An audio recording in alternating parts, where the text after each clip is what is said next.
O projeto de lei que regulamenta a reforma tributária foi aprovado pela Câmara dos Deputados e agora aguarda a sanção presidencial. O presidente Lula tem 15 dias para sancionar ou vetar o texto. Para falar mais sobre esse assunto, a gente recebe agora o tributarista Davi Andrade Silva. Tudo bem, Davi? Bom dia para você. Já emendo a minha pergunta aqui. 15 dias para aprovar ou sancionar. Qual que é a sua avaliação? Vai dar tempo ainda ou vai ficar aí para mais adiante do ano de 2025? Bom dia. Bom dia, Paulo. Bom dia a todos que nos acompanham, a nossa grande audiência da Jovem Pan, sempre um prazer. Bom, Paulo, assim, a gente é um estudo meio que, em se tratando de Brasil, é um estudo meio de futurologia, né?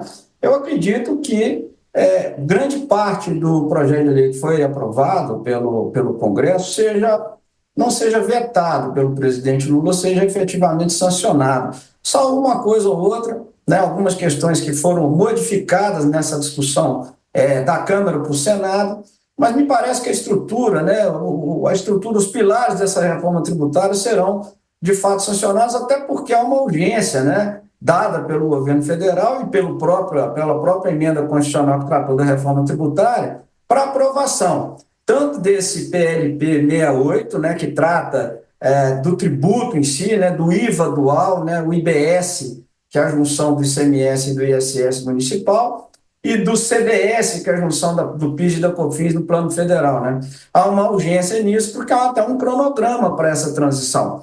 Então, na essência, viu, Paulo, eu acredito que esse projeto de lei complementar, que é o 68, né, tem um outro pedaço da reforma que vai ser só examinada ano que vem no Senado, mas esse projeto, que é o pilar mais elementar, mais essencial da reforma tributária, deva ser sancionado, sim, pelo presidente Lula. É o que eu imagino, viu, Paulo? Até mesmo, né, Davi, uma das grandes expectativas é em relação à isenção dos grupos de alimentos nessa reforma tributária. Ainda há pouco aqui a gente falou no Jornal da Manhã sobre a inflação, que até mesmo extrapolou a meta, e a expectativa é que suba cada vez mais ao longo de 2025, também reflexo do dólar muito alto diante do real. E essa isenção, então, para o grupo de alimentos deve trazer quais os benefícios em relação a essa reforma e quais os principais pontos também você destaca? Eu trouxe esse dos alimentos, mas tem muitos outros, né? Sim, sem dúvida. David, eu sou um crítico dessa reforma tributária, sabe? Eu acho que foi muito ruim. Essa reforma, do jeito que ela veio, para mim, deveria ter ficado do jeito que estava antes, sabe? É uma reforma tributária que não resolve os problemas. Há, no meu modo de ver, um assodamento, foi votado de uma maneira muito assodada. Vão falar que discutiram muito, não discutiram. Esse projeto chegou na mesa da Câmara dos Deputados, em 30, 40 dias foi aprovado, não é? Então, eu sou um crítico quanto mais, porque, para mim, David, para além dessas questões ligadas à isenção de alimentos, à cesta básica nacional de alimentos, né? Porque já gozavam de isenções no plano estadual, no plano municipal e também federal. A grande maioria dos alimentos compõe a cesta básica. Já gozavam de alíquota zero de ICMS, de alíquota zero de PIS e COFINS, né? Mas o que eu queria dizer, enfatizar, do meu modo de ver, é que essa reforma tributária, ela corporifica, ela traz um defeito estrutural gravíssimo para mim. Porque, na verdade, unificaram tributos de competências diferentes, no caso do ICMS e do ISS, ICMS estadual e ISS municipal. E, ao fazer isso, essa reforma tributária basicamente acabou com o resto que nós tínhamos de federalismo no Brasil. Porque é da essência do federalismo o ente federado tributar, arrecadar o seu tributo, gerir o seu tributo, e isso acabou com a reforma tributária. O município não vai ter mais autonomia em relação ao ISS, e o Estado não terá mais autonomia em relação ao ICMS. Estarão unificados num tributo só, que é o IBS, que será gerido por um comitê gestor lá em Brasília, né? Que fará também a partilha dessa arrecadação. Então, no meu modo de ver, David, há um defeito estrutural nessa reforma tributária insanável. Seu modo de ver, insanável. Se a gente se contrapor, colocar aqui na pauta o que a Constituição Federal determina em relação ao federalismo, ao Pacto Federativo. É da essência do Pacto Federativo, ao ente federado, tributar e arrecadar. E isso foi simplesmente eliminado com essa reforma tributária em relação aos estados e em relação aos municípios. Davi, os nossos comentaristas também participam da entrevista. Diogo da Luz primeiro. Bom dia, Davi. Um prazer falar consigo mais uma vez. O título Reforma Tributária já me parece um pouco errado, porque tributo é voluntário. E nós estamos falando de imposto que é obrigatório e pode nos levar até a cadeia, né? Agora, essa reforma parece que vai reduzir um pouco a carga sobre as mercadorias em geral, mas tende a aumentar muito sobre os serviços, que pagavam 2%, 3%, 5% e agora pagarão talvez 26%, não se sabe exatamente quanto. Você acha que poderá haver muita sonegação nos serviços, especialmente nos pequenos serviços, na hora que as pessoas perceberem que tem que pagar, além do serviço, mais 26%? Seu diagnóstico é perfeito, Diogo. A conta, grande parte da conta dessa reforma tributária está indo para o setor de serviços. Basicamente, é uma análise singela. O serviço pagava lá ISS para o município, no máximo 5%, média, essa alíquota do ISS do município.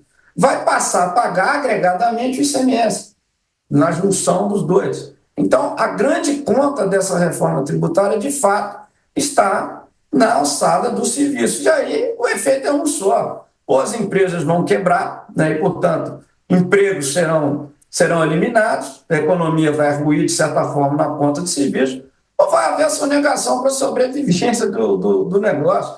É fato isso. E a gente tem falado muito sobre essa reforma tributária e a gente, às vezes, é indagado sobre setores que foram beneficiados de alguma maneira, como você está dizendo aí, o varejo, né, a indústria, o agronegócio, mas a gente não pode analisar o mercado e a economia como estruturas estanques, né, Diogo, né, Gesualdo?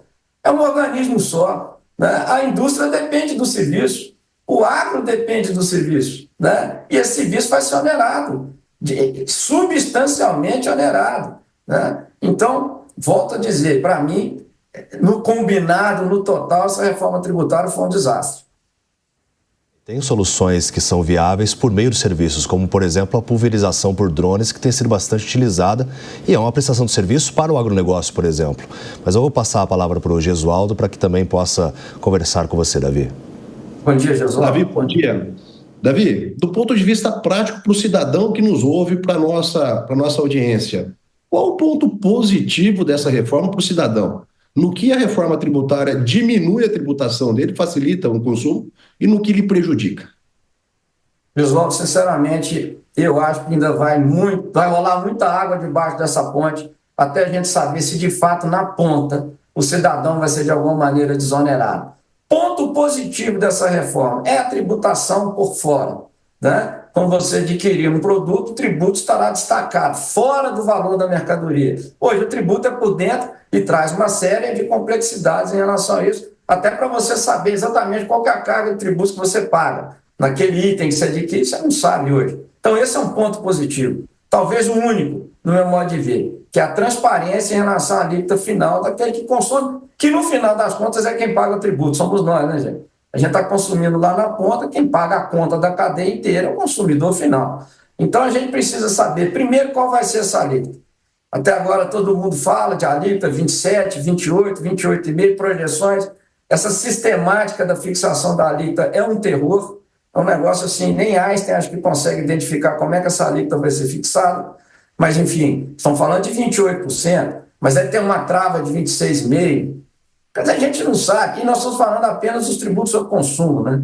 Nós estamos falando de tributos sobre consumo, não estamos falando sobre tributo de renda, não estamos falando de tributo sobre propriedade.